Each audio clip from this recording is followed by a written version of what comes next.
দাবি ন্যায্য দাবি মানতে হবে, মানতে হবে।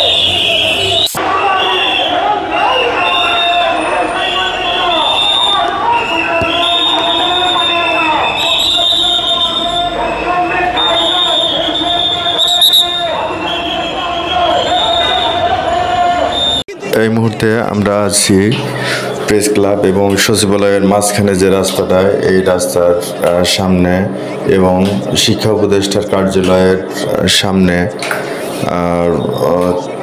17তম নিবন্ধনধারী চাকরি প্রত্যাশীগণ সরাসরি শিক্ষা উপদেষ্টার সাথে সাক্ষাৎ করার জন্য এখানে তারা আন্দোলন শুরু করে।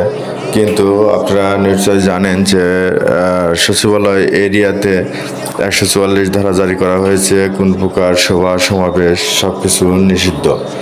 তো এখানে যখন তারা একসাথে যায় এবং তারা বিভিন্ন দাবিতে স্লোগান দিতে থাকে, তখন পুলিশ তাদের স্বাভাবিকভাবে বাধা প্রদান করে। কিন্তু পুলিশের বাধাকে উপেক্ষা করে তারা তাদের আন্দোলন চালিয়ে যেতে থাকে।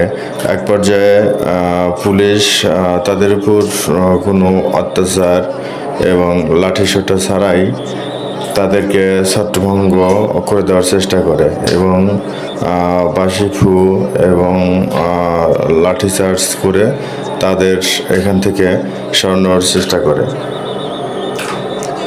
আমরা দেখতে পাচ্ছি যে হ্যাঁ, পুলিশের সাথে এখন ধাক্কাধাক্কি শুরু হয়ে গেছে। তাদের এই মিছিলটাকে, ব্যানারটাকে গুটিয়ে দিয়ে তাদেরকে এখান থেকে সরিয়ে দিচ্ছে।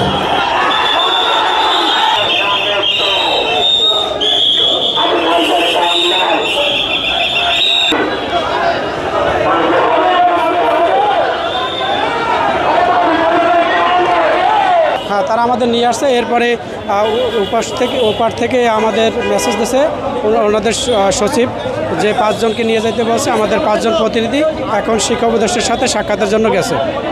দাবি হচ্ছে আমরা বিশেষ গণবিজ্ঞপ্তির মাধ্যমে আমরা চাকরি পেতে চাই, যেহেতু আমরা 5ম গণবিজ্ঞপ্তি থেকে বঞ্চিত।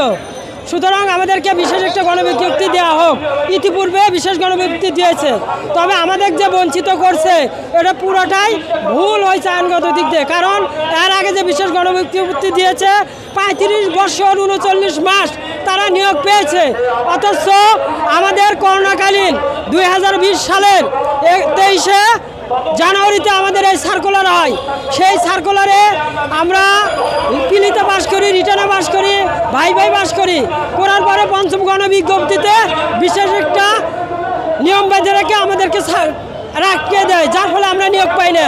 পূর্বের আইন যদি চালু থাকে ওই আইনের গত হয়ে আমরা নিয়োগ পাই। 17তম 35 প্লাসে আমরা 739 জন আছি। এই 739 জনকে আমাদেরকে নিয়োগ দিলে এটা আমাদের ন্যায্য দাবি, ন্যায্য অধিকার, এটাই আমাদের পাওয়া। এনটিআরসি কর্তৃপক্ষ আমাদের যেন এই নিয়োগটা দেয়। আমাদের এই দাবি যুক্তিসঙ্গত।